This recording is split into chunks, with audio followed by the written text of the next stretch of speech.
What's going on, family? I'm Scrapbook Boxing, the Museum of the Forgotten Fisticuff series. I'm now going to present to you my number 10 greatest boxer of all times. And there's no doubt in the seat in which I sit, my number 10 on my list must be the history and the story of the black boxer. You see, the black boxer has made so many contributions. The inventions and creations of the black boxer is undervalued. I mean, let's face it, the lack of opportunity of the black boxer is what helps and shapes the storyline within the history of this game. So why not include the black boxer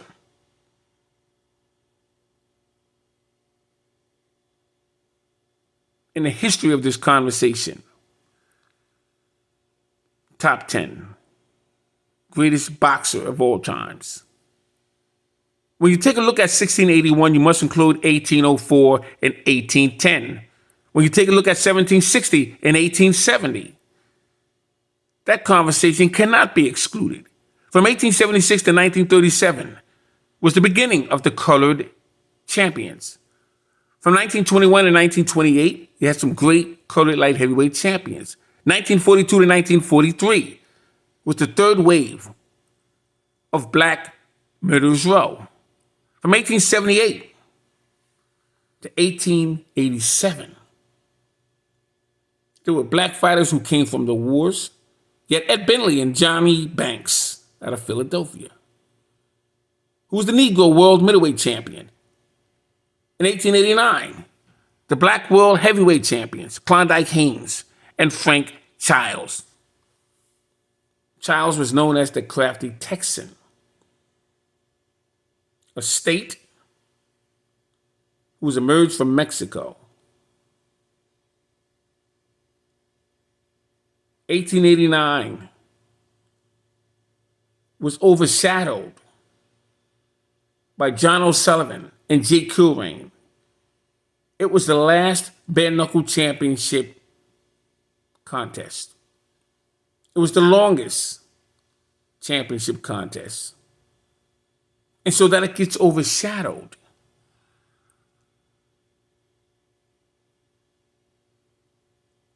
You don't hear about the stories of Klondike Haynes and Frank Childs in 1889. The Black World Heavyweight Championship. That name would be changed to the Colored Heavyweight Championship.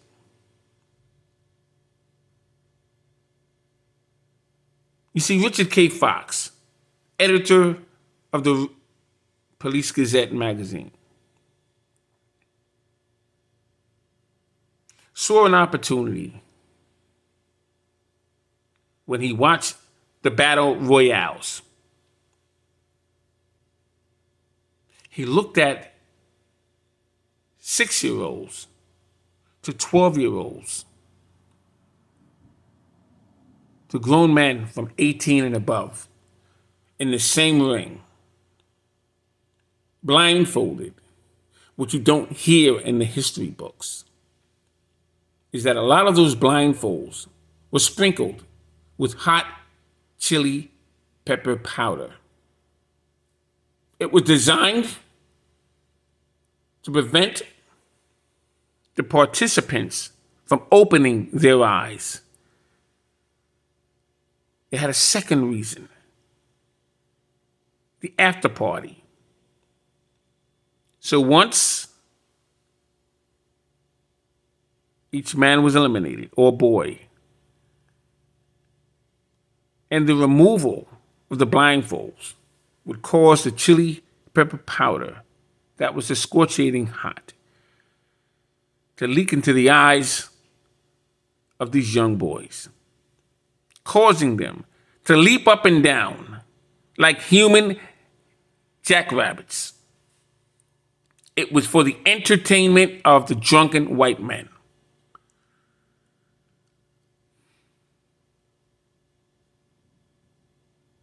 Many of these young participants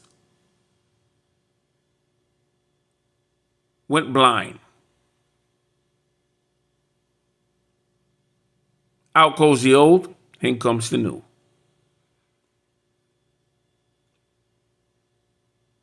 You see, you watch WWE and WWF, and it seems real glorifying. But battle royales was not designed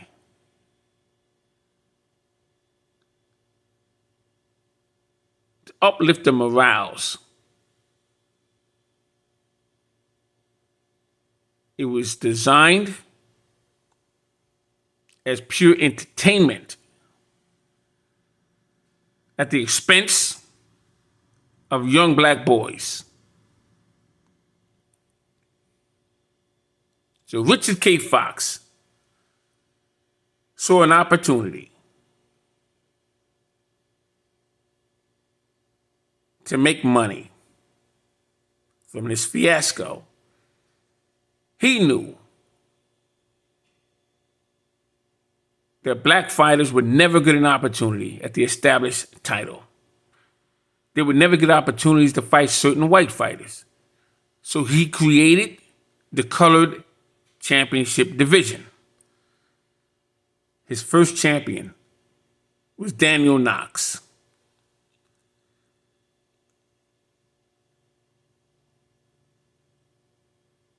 You see, the young boys in the Battle Royale would also have on hoods or carved out pig heads put on their heads. Pumpkins where the eyes would be carved out. And the mouths would be colored with big lips.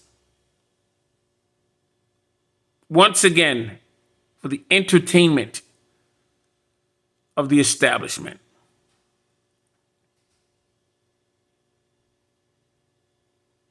So K. Fox would create the heavyweight division for the quote-unquote colored fighter. This would begin 1876. It would end 1937. Professor Charles A.C. Smith, Larry Gaines, Morris Grant, Charles Professor Hadley, George Godfrey, who was known as the Old Chocolate, Peter Jackson, the Black Prince, or Peter the Great, Bob Armstrong, known as the King of the Battle Royale, Frank Childs, the Crafty Texan, George Byers, Denver Ed Martin, Jack Johnson, the Galveston Giant, Sam McVeigh, Oxnard Cyclone. You had Joe Jeanette, the Iron Man of West Hoboken, Sam Langford, the Boston Bone Crusher, the Boston Terror. He was originally known as the Boston Tar Baby because of the color of his skin. The colored World Light Heavyweight Champion. Just two of them. 1921 to 1928. Lee Anderson, the Harlem Bully, and Kid Norford, better known as William Ward. By the way, the colored heavyweight division, you had 28 champions. 2 champions in the colored light heavyweight division. The Black World Heavyweight Champion, Klondike Haynes and Frank Childs, 1889. The Negro World Middleweight Championships, 1887. Ed Bentley and Johnny Banks. Now, 1887 was the year when the World Championship status was now officially created. You had Jim Smith of England, who had the championship in his possession.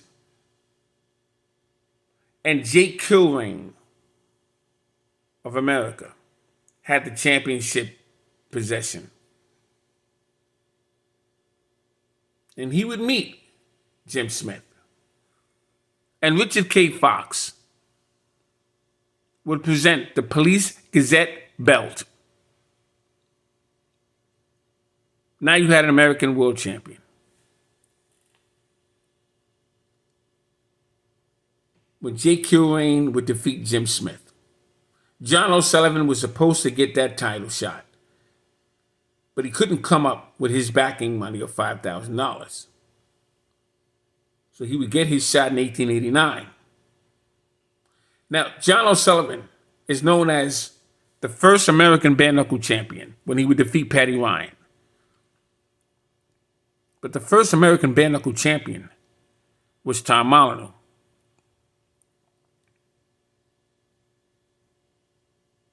The Colored World Middleweight Championship would begin in 1887.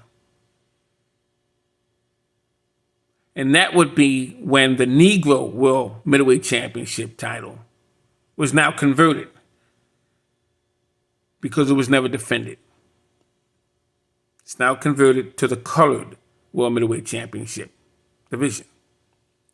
There were 15 champions: Harris Pearl Martin, Denver Ed Martin, Ed Bingley, Joe Butler, Frank Craig the Harlem Coffee Cooler, Joe Byers, Sam Langford, the Boston Tar Baby, Eddie Palmer, the Jamaica Kid, Panama Joe Gans, Larry Estridge, who was known as the Black Stanley Ketchel,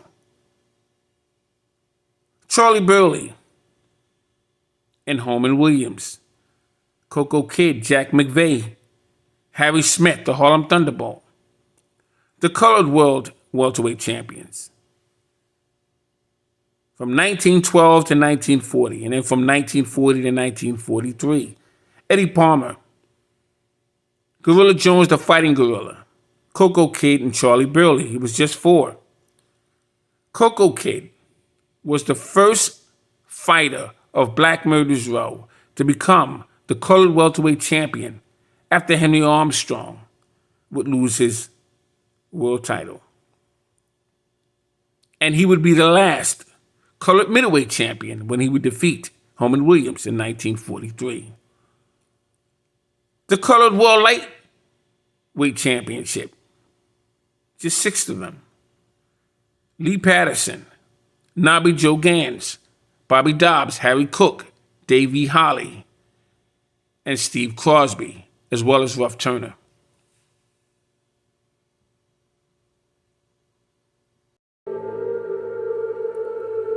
Now I want to take you back.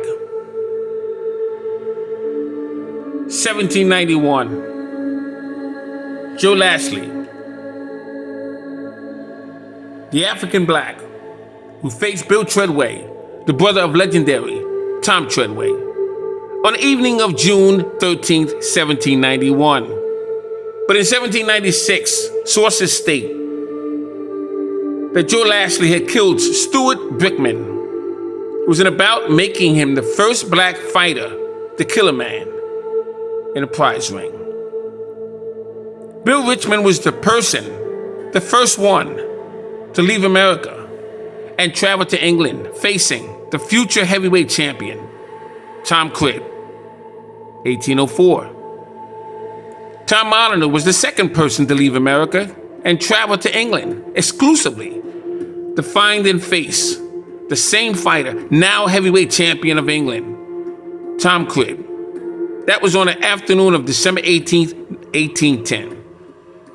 After several lessons of boxing from Bill Richmond, who, by the way, was the first trainer of America to train a fighter in England, Tom Molineaux was called the N-word when facing Tom Cribb. It be later switched to the Terrible Black. After the 33rd round, Tom Molineaux would knock out Tom Cribb unconscious. Tom Cribb, his handlers would crowd the ropes in protest of the knockout when one of Cribb's cornermen would take an iron pipe and bang the back of the head of Molineaux. He would pull the pipe from under his sleeve. Then he would step on the hand of Tom Molyneux. He had spikes on his shoes, and it would cause a reaction of Tom Molyneux to clench his fists as his phalanges were damaged. That same cornerman would sprinkle iron pellets all over the dirt, stating to the officials that Tom Molyneux had illegal substance in his hands. Well, this would buy time for Tom Cribb as he would slowly recover. But keep in mind, Tom Molyneux was banged in the back of the head with an iron pipe. So his equilibrium would never be the same. And so Tom Cribb would continue. He would defeat Tom Molyneux. It would be the most despicable, tasteless act in heavyweight history. So much that there was an uproar by the audience. And I believe that this was a contribution to the British Boxing Board of Control, coming up with Rule 24. If you have an ounce of black blood in your body, you cannot fight for a world title.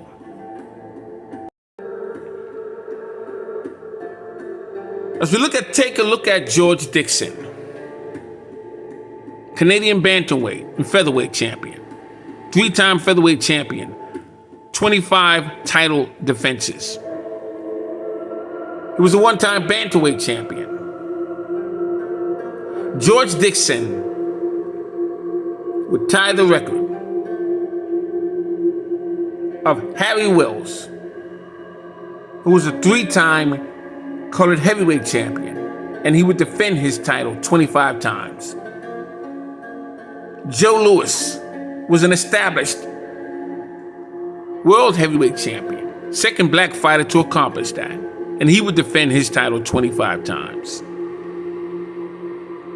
On the afternoon of December 27th, 1889, second round knockout of Eugene Hambacher, and George Dixon would claim the America's 150-pound title. It would be his 20th professional bout. Once again, 1889 had overshadowed this bout when Jake Kilbane would take on John O'Sullivan. On February 7th of 1890, it was a draw in the 7th round over Cal McCarthy. It would be his 21st professional bout. Speaking of George Dixon, before the America's featherweight title, Dixon claimed the World Featherweight Championship title at the Union Athletic Club in Boston, Massachusetts. On June 27, 1890, the 19th round, scheduled for 30, on his 22nd professional bout against Nuke Wallace, George Dixon would win the inaugural World Bantamweight Championship crown, the first athlete of any sport, of any race, to win the crown overseas. This was at the Pelican Club in Soho, London, England. It was in a gymnasium. When you take it back to 1810, if Tom Molyneux was treated fairly, he would have been the first athlete to win a title overseas. On October 23rd, 1890, he KO'd Johnny Murphy. They called him Torpedo Murphy in his 40th professional bout, winning the World Featherweight Championship crown at the Gorstein Club in Providence, Rhode Island. June 27th of 1892, he killed Fred Johnson in 14 rounds at the Coney Island Casino in Brooklyn, New York. It would be his 27th professional bout, winning the vacant World Featherweight Championship crown. On November 27th of 1896, he lost his World Featherweight Championship crown on his 74th professional bout to Frank Earn at the Broadway Athletic Club in New York in 20 rounds. March 24th, 1897, he would re-win the World Featherweight Championship crown in his 25 rounds of exhausting heat, 77th professional bout at the Broadway Athletic Club in Brooklyn, New York. And keep in mind, George Dixon had well over 1,000 fights. Many were unrecorded. He participated in 2 of the fighting of the death matches, which means you were not paid if the other fighter came out alive. One of you could not come back alive. And George Dixon participated in 2 unrecorded matches of that sort. You see, when the black fighter had fought years ago,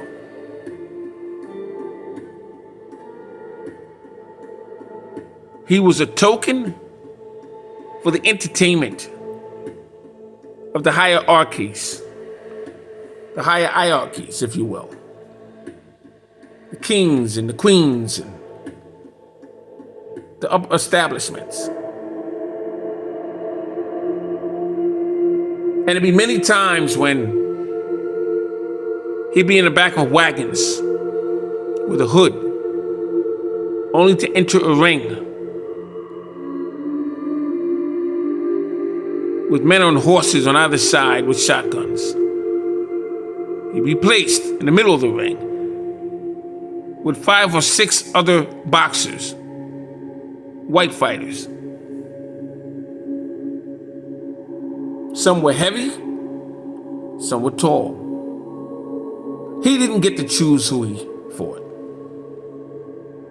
That was chosen for him. And that was designed because they didn't know who would be under that hood. And when that boxer would look up in the trees and they would find men hanging, not knowing whether they were supposed to win or they were supposed to lose the fight. Puts me in mind of Joe Gans when he took on Battling Nelson. 42 rounds in Goldfield. Joe Gans was threatened. If you win the fight, we'll kill you. If you lose the fight, we'll kill you. Man didn't know which way to turn. Well, that was not new. Black fighters would do that many times. They would have matches in swamps, knee-deep water, with leeches, hundreds of them. If a man got dropped in the water, he would emerge with leeches all over his face, blood simmering down as he tries to peel half of his face off, getting off a leech. This was entertainment at its highest form. As we take it back to George Dixon for one moment, George Dixon had 33 World Championship defenses combined. George Dixon participated in the Carnival of Champions in 1892 to New Orleans, September 6th to be exact. It was in defense of his featherweight championship title. And he was appointed to face America's featherweight champion, Jack Scully. And George Dixon found out quickly. He lived in a time where he was in the middle of the ring, and as his back was approaching, white spectator would take an iron rod and he would jam it into the spine of George Dixon, pushing him in the middle of the ring. Every time George Dixon would come to the side of the ropes, horse whips, where you can hear the sound, would be whipping up the sides of the legs and ankles, and sometimes the back of George Dixon. You see, the white establishment did not want a black fighter's sweat flying on him. George Dixon was the champion, and he was announced as the challenger. There was lynching atmosphere all over that ring. No other black members of audiences anywhere to be found. George Dixon would eventually knock out Jack Skelly, 8 rounds. But it was a chance that George Dixon would take.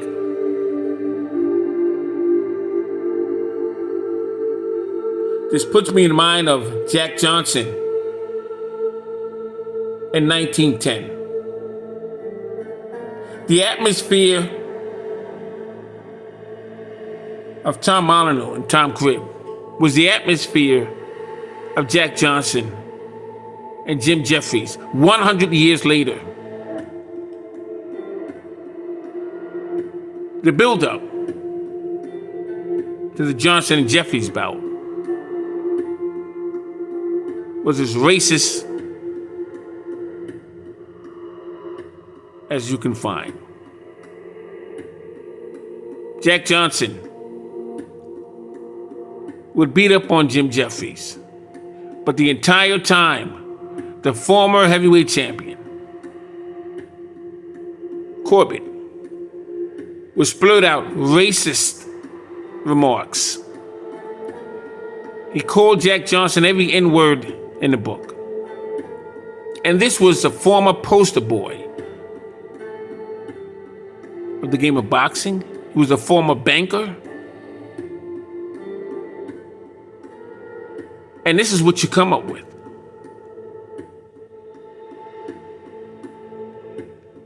When Corbett knocked out John O'Sullivan in 21 rounds, in that same Carnival of Champions, September 7th, the following day, he was now representing as a champion of America.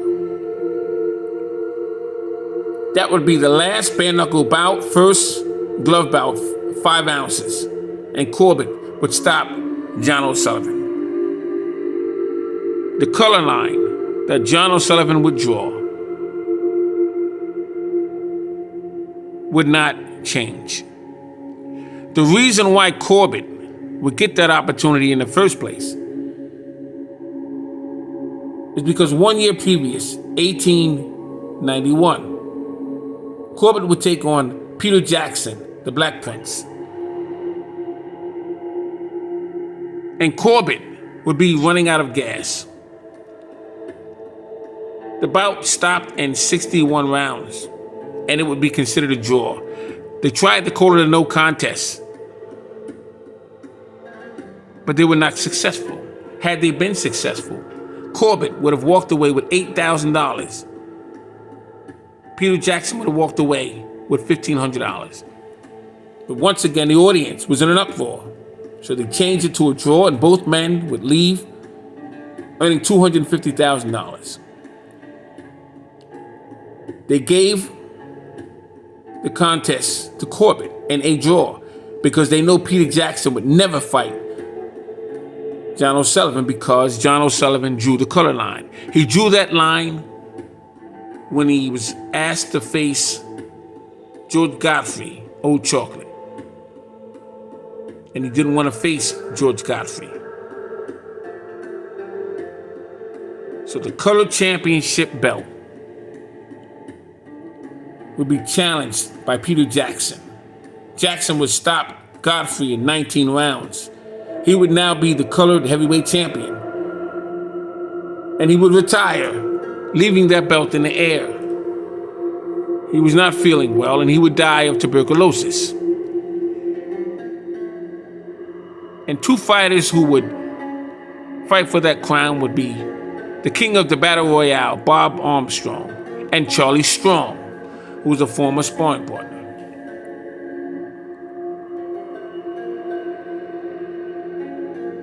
Well, after the Jack Johnson and Jim Jeffries bout, Red Summer, where you would have the world turned upside down. Little black boys would be spit at. They'd be put in a full Nelson by the fathers of little white boys. And they would be held so that the little white boys could punch and beat the little black boys half to death. These little black boys were hanging out, playing stickball